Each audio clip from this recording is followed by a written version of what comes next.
விஜய் ஒரு வெத்து வேட்டு தான். அவரு இந்த எலெக்ஷன்ல ஜெயிச்சு சிஎம் ஆகிறதுக்கெல்லாம் ஆல்மோஸ்ட் வாய்ப்பே கிடையாதுங்கிறத அந்த பக்கம் அணில் குஞ்சுகளுக்கு ஆறுகச கதைகளை சொல்லி பொழப்பு நடத்திக்கிட்டு இருக்கிற மூத்த பீத்த பத்திரிகையாளர்களே மென்மையா, ரொம்ப மென்மையா ஒரு கதை மாதிரி சொல்ல ஆரம்பிச்சிட்டாங்க. அவரு நல்ல ஓட்டு வாங்குவாரு, சில சீட்டுகள் கூட ஜெயிக்கலாம். ஆனா 118 எம்எல்ஏ ஜெயிச்சு சிஎம் ஆகிறதுங்கிறதெல்லாம் உள்ளுள்ளாயிங்கிறத அவங்களே ஒரு மாதிரி ஒத்துக்கிட்டு இருக்கிறாங்கன்னு வைங்க. இதுல இப்ப புதுசா ஆதவ அர்ஜுனாவும் சேர்ந்து இருக்கிறாரு. அவரு நேத்து வச்ச ஒரு பிரஸ் மீட்ல திமுக தாங்க ஜெயிக்கும், தாவேகா ஜெயிக்கும் நல்லா தற்குறிகள் வேணும்னா நம்பிக்கிட்டு தெரியலாமே தவிர அதுக்கெல்லாம் வாய்ப்பே கிடையாதுன்னு அவரே ஒரு ஒப்புதல் வாக்குமூலத்தை கொடுத்துருக்கிறாரு. நான் இப்படி சொன்ன உடனே சேச்சே அப்படியெல்லாம் இருக்காது, ஆதவாவது அப்படி பேசுறதாவது, ஆதவு விசுவாசத்துல நாயவே மிஞ்சக்கூடிய ஆளு, விஜய்க்கு விசுவாசம் காட்டுறதுல விஜய் வீட்டு நாய்க்கும் ஆதவ அர்ஜுனாவுக்கும் தான் இன்னைக்கு தேதிக்கு போட்டியே நடந்துகிட்டு இருக்குது.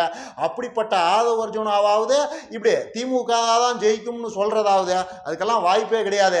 நீ ஏதோ பொய் பேசுற, அவதூறு பரப்புற, வதந்தி பரப்புற அப்படின்னு உங்கள சில பேர் சந்தேகப்படக்கூடும். இருக்குது, எல்லாத்துக்கும் ஆதாரம் இருக்குது. அதுக்குண்டான ஆடியோ வீடியோ ஆதாரத்தோட அப்புறமா வர்றேன். அதுக்கு முன்னாடி நம்ம அண்ணாமலை ஜியை பத்தி கொஞ்சம் பேசணும், பேசிட்டு போயிடுவான். அண்ணாமலைக்கு பிஜேபியில சீட் இல்லைன்ட்டாங்க. அண்ணாமலைக்கு மட்டும் இல்ல, இன்ன பிற அமர் பிரசாத் ரெட்டி உட்பட இன்ன பிற அண்ணாமலை ஆதரவு சங்கிகளுக்கும் அங்க சீட் இல்லைன்னு சொல்லிட்டாங்க.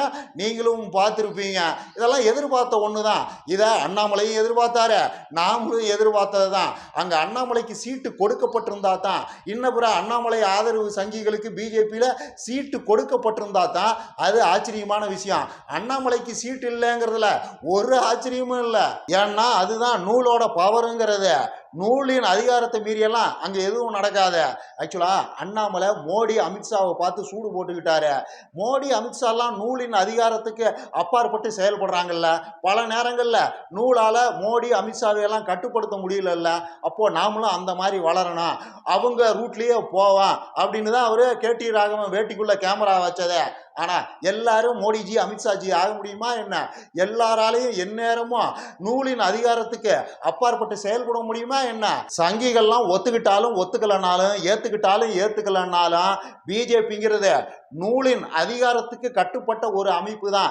மோடிஜி அமித்ஷா மாதிரி 1-2 ஜிக்கள் அப்பப்போ நூலின் அதிகாரத்துக்கு அப்பாற்பட்டு செயல்படலாமே தவிர எல்லாராலையும் எந்நேரமும் நூலுக்கு மீறியெல்லாம் எதுவும் செய்ய முடியாது. அதுக்கு ஒரு சிறப்பான உதாரணம் தான் அண்ணாமலைஜி. அண்ணாமலைஜி பிஜேபிக்காக அயராது உழைச்சாரு. தெரிஞ்சோ தெரியாமலோ பிஜேபியை பெரிய அளவுக்கு தமிழ்நாட்டில் வளர்த்தும் விட்டுருக்கிறாரு. தமிழ்நாட்டில் பிஜேபியோட வளர்ச்சியில அண்ணாமலைக்கும் பெரிய பங்கு இருக்குதுன்னா யாரும் மறுக்க முடியாது. சங்கிகளே அதை மறுக்க மாட்டாங்க. இத்தனை உழைப்புக்கு அங்க என்ன மரியாதை கூந்தல எதுவும் கிடையாது. நூலை பகைச்சிக்கிட்டாருங்கிற ஒரே காரணத்துக்காக தூக்கி எறிஞ்சிட்டாங்க. நூலை மீறியெல்லாம் அண்ணாமலை மட்டும் இல்ல, எந்த மலையாலையும் எதுவும் செய்ய முடியாது. சங்கிகள்லாம் இதை புரிஞ்சுக்க முயற்சி பண்ணுங்க. மற்றபடி இந்த முறையும் சங்கிகள் அந்த பக்கம் எடப்பாடியாரை பிடிச்சி தான் கடிச்சு வச்சுக்கிட்டு இருக்கிறாங்க. இவர் பண்ணின வேலை தான். இவர் பிஜேபியோட அலையன்ஸுக்கு 2 கண்டிஷன் தான் போட்டாரு. ஒன்று, அண்ணாமலையை மாநில தலைவர் பதவியிலிருந்து தூக்கணும். இன்னொன்று, வர்ற எலெக்ஷனில் அண்ணாமலைக்கு எம்எல்ஏ சீட்டு கொடுக்கக்கூடாது. இந்த 2 கண்டிஷனுக்கும் ஒத்துக்கிட்டாதான் பிஜேபியோட அலையன்ஸ்னு எடப்பாடியார் கண்டிஷன் போட்டு தான் அவங்களோட கூட்டணி வச்சாரு. ஸோ எடப்பாடியார் தான் அண்ணாமலைக்கு சீட்டு கிடைக்காததுக்கு காரணம்னு சங்கிகள்லாம் சம்பந்தமே இல்லாமல் எடப்பாடியாரை பிடிச்சி கடிச்சு வச்சுக்கிட்டு இருக்கிறானுங்க. இவனுக்கு அறியாமையில் எதை வச்சு கொளுத்துறதுன்னு தான் எனக்கு தெரியல. அடே கூமட்டைகளா, அறிவு கட்ட கூமட்ட சங்கிகளா, எடப்பாடியாருக்கு அந்த அளவுக்கெல்லாம் இன்ஃப்ளூயன்ஸ் கிடையாதுரா. பிஜேபியோட உட்கட்சி விவகாரத்தில் தலையிடுற அளவுக்கெல்லாம் எடப்பாடியாருக்கு செல்வாக்கு கிடையாது. அவர் கட்சியை காப்பாற்றிக்கிட்டு இருக்கிறாரு, அவ்வளவுதான். அண்ணாமலையை நீக்க சொல்லி கண்டிஷன் போடுற அளவுக்கெல்லாம், பிஜேபிக்கே கண்டிஷன் போடுற அளவுக்கெல்லாம் எடப்பாடியாருக்கு இன்ஃப்ளூயன்ஸ் கிடையாது. இதெல்லாம் கதையே வேற. நூலோட பவர், நூலின் மனம் போன்ற மாதிரி அண்ணாமலை ஏகப்பட்ட விஷயங்களை செஞ்சிருக்கிறாரு. அதற்காக நூல் திருப்பி அடிக்குது, அவ்வளவுதான்.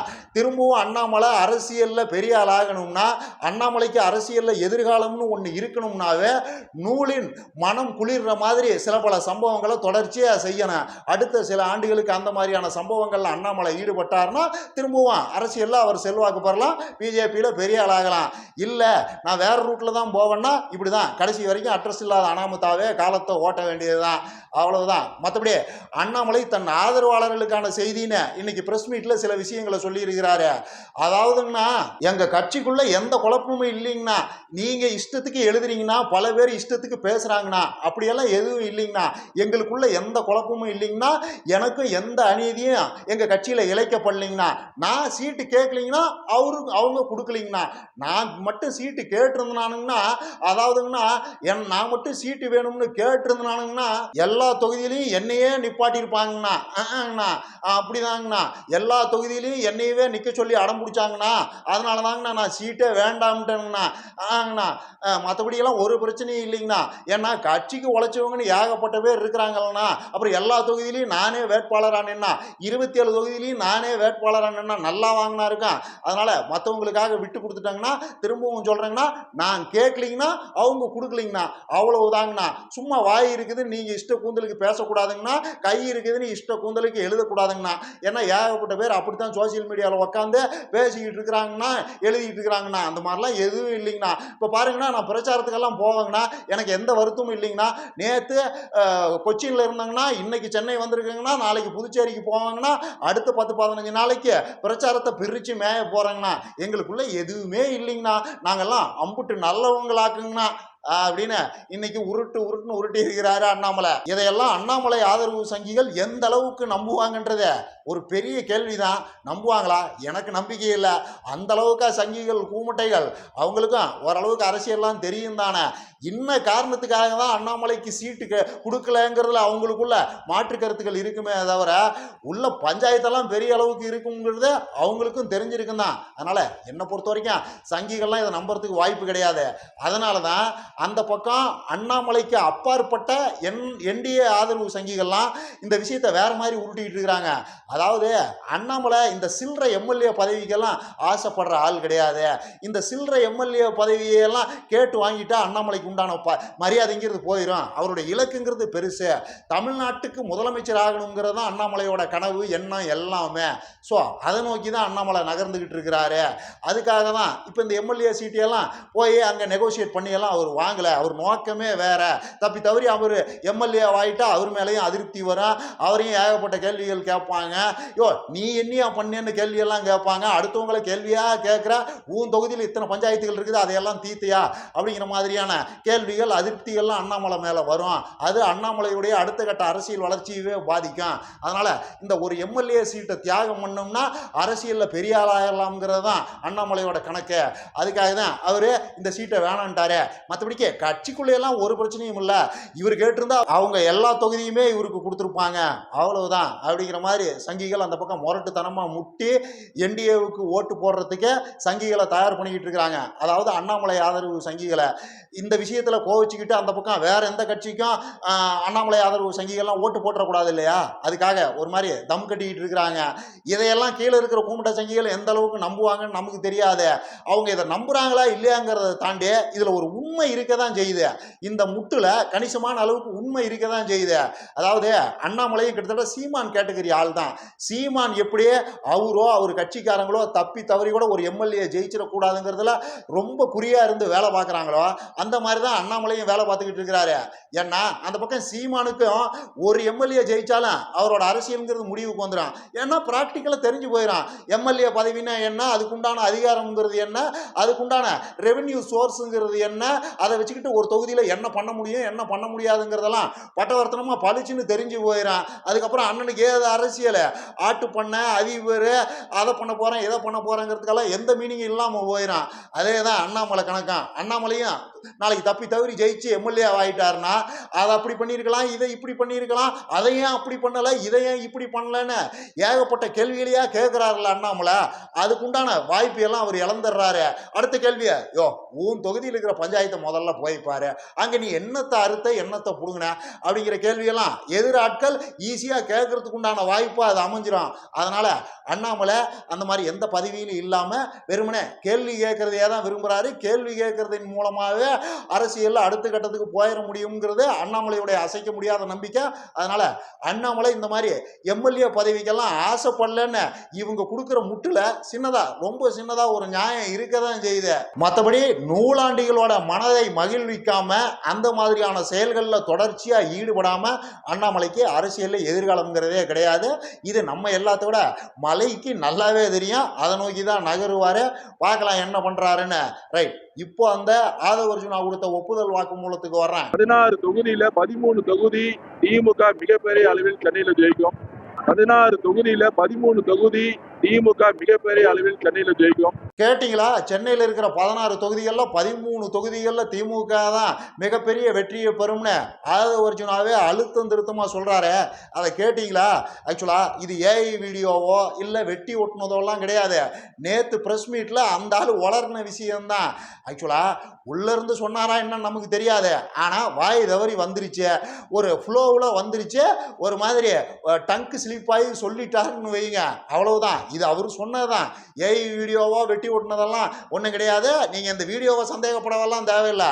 ஒரு ஃப்ளோவில் வந்துருச்சுன்னு வைங்க, டங்கு ஸ்லிப்பாகி தவக்கான்னு சொல்கிறதுக்கு பதிலாக திமுகன்னு சொல்லிட்டாரு, அவ்வளவுதான். மற்றபடி ஆதவ அர்ஜுனா குள்ளநரி வேலையெல்லாம் பார்க்கக்கூடிய ஆள் தான், கூடவே இருந்து குழியை கெடுக்கிற வேலையெல்லாம் செய்யக்கூடிய ஆள் தான். ஆனால் அது இப்படி பப்ளிக்காக பட்டவர்த்தனமாலாம் இருக்காது, பளிச்சுன்னெலாம் சொல்ல மாட்டாப்புல. ஒரு மாதிரி குழப்பி விட்டு எதையாவது குட்டையை குழப்பி தான் தேரை இழுத்து தெருவில் விடுவார், குடியை கெடுப்பாரே தவிர இப்படி ஓப்பனாலாம் சொல்கிறதுக்கு வாய்ப்பே கிடையாது. நான் ஏற்கனவே சொன்ன மாதிரியே இன்னைக்கு தேதிக்கு விஜய் வீட்டு நாய்க்கும் ஆதவ அர்ஜுனாவுக்கும் தான் விஜய்க்கு விசுவாசம் காட்டுற விஷயத்தில் போட்டிய. அப்படிப்பட்ட ஆதவ அர்ஜுனா இப்படி சொல்கிறது வாய்ப்பு கிடையாது. டங்கு ஸ்லிப்பாகி வந்துருச்சு, அவ்வளவுதான். இதுல கவனிக்க வேண்டிய இன்ட்ரெஸ்டிங்கான விஷயமே என்னன்னா, டங்கு ஸ்லிப்பாயாவது திமுக தான் ஜெயிக்கும்னு வருதே தவிர தவக ஜெயிக்கும், அதிமுக ஜெயிக்கும், பிஜேபி ஜெயிக்கும்னு வரமாட்டேங்குது பாருங்க. அதுதான் திமுகவோட பவருங்கிறது. திமுகங்கிற அந்த கட்சி, திமுகங்கிற அந்த 3 எழுத்து அணிலையும் அதவே கூடவே தெரிகிற லகுடு பாண்டிகளையும் படுத்துற பாடுங்கிறது அதுதான். திமுகவோட பவருங்கிறது தான் அதுதான்.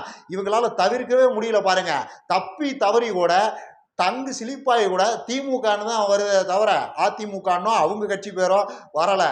அதுதான் திரும்பவும் சொல்கிறேன், திமுகவோட பவருங்கிறது தமிழ்நாட்டுக்கும் தமிழ்நாட்டின் நலனுக்கும் திமுக என்றைக்குமே எதிராக இருந்தது கிடையாது. குறைஞ்சபட்ச நேர்மையோட இன்னைக்கு வரைக்கும் தமிழ்நாட்டின் நலனுக்காக போராடிக்கிட்டு இருக்கிற செஞ்சுக்கிட்டு இருக்கிற ஒரு கட்சினா அது திமுக தான். அதனால தான் இத்தனை ஆண்டுகள் கழித்தும் இந்த புதுசாக வந்திருக்கிற கோமாளி விஜயை கூட அவங்களால தூங்க விடாமல் செய்ய முடியுது. 75 வருஷத்துக்கு அப்புறமாவும் அவங்களால உயிர் போட இயங்க முடியுது, இன்னைக்கும் ஆட்சியில் இருக்க முடியுது. அடுத்தும் அவங்க ஆட்சி தான் ஏகப்பட்ட பேர் தைரியமா சொல்றாங்கன்னா திமுகவோட அந்த குறைஞ்சபட்ச நேர்மை தான். தமிழர்களின் நலன்ல எந்த காம்ப்ரமைஸும் இல்லாம, தமிழ்நாட்டின் நலன்ல எந்த காம்ப்ரமைஸும் இல்லாம இன்னைக்கு வரைக்கும் அவங்க போய்கிட்டு இருக்கிற அந்த குறைஞ்சபட்ச நேர்மை தான் அந்த கட்சியை உயிர் போட வச்சிருக்குன்னு சொன்னா அதுல எல்லாம் யாருக்கும் எந்த மாற்று கருத்தும் இருக்க முடியாது. திரும்பவும் சொல்றேன், அதுதான் திமுகவோட பவருங்கிறது. திமுக மேல 1000 விமர்சனங்கள் இருக்கலாம், தமிழ்நாட்டின் நலனுக்கு எதிராகவும் தமிழ் மக்களின் நலனுக்கு எதிராகவும் அவங்க என்னைக்கும் போனது இல்லை, எந்த சமரசமும் பண்ணிக்கிட்டதும் கிடையாது. அரசியல்னா 1000 குட்டிய கரணங்கள் இதெல்லாம் இருக்கிறது தான், பித்தலாட்டங்கள்லாம் இருக்கிறது தான். அதுக்கு அப்பாற்பட்ட அமைப்பு கிடையாது திமுகங்கிறது. அவங்களும் ஏகப்பட்ட குட்டிய கரணங்கள் அடிச்சிருக்கிறாங்க, நிறைய காம்ப்ரமைஸுகளை பண்ணியிருக்கிறாங்க. ஆனால் அதெல்லாம் அவங்க கட்சிக்காக தான் இருந்திருக்குமே தவிர தமிழ்நாட்டுக்காகவோ தமிழ் மக்களுக்காகவோ இருந்திருக்காது. தமிழ்நாட்டுக்கோ தமிழ் மக்களுக்கோ பாதிப்பு வரும்னா அவங்க எந்த காம்ப்ரமைஸுக்கும் இது வரைக்கும் போனதே கிடையாது. தமிழ்நாட்டோட கடந்த 50-60 வருஷ அரசியல்ங்கிறது ஒன்று திமுக ஆதரவாக இருக்கும், இல்லைனா திமுக எதிர்ப்பாக இருக்கும், அவ்வளவுதான். அவங்க ஆட்சியில் இருந்தாலும் இல்லைன்னாலும் நீ திமுகவை ஆதரிக்கிறியா எதிர்க்கிறியா, அவ்வளவுதான். தமிழ் மக்களின் பொலிட்டிக்கல் ஸ்டாண்டுங்கிறது அவ்வளவுதான். அதுதான் தமிழ்நாட்டின் வளர்ச்சிக்கு மிகப்பெரிய உதவியாக இருந்திருக்குது. இன்னும் சில காலத்துக்கு இதே நேரேட்டிவ் நீடிச்சதுன்னா அது தமிழ்நாட்டுக்கு நல்லது. திமுக ஆதரவா திமுக எதிர்ப்பா, என்னையா உன் நிலைப்பாடுங்கிறது தான் தமிழ்நாட்டோட அரசியலா அடுத்து பல வருடங்களுக்கு இருக்கணும். அதுதான் தமிழ்நாட்டோட வளர்ச்சிக்கு ரொம்ப நல்லது. அப்படிதான் இருக்கும்னு நம்புவோம். இன்னும் நிறைய பேசலாம். லைக் பண்ணுங்க, ஷேர் பண்ணுங்க, கமெண்ட் பண்ணுங்க, மறக்காம சப்ஸ்கிரைப் பண்ணிருங்க.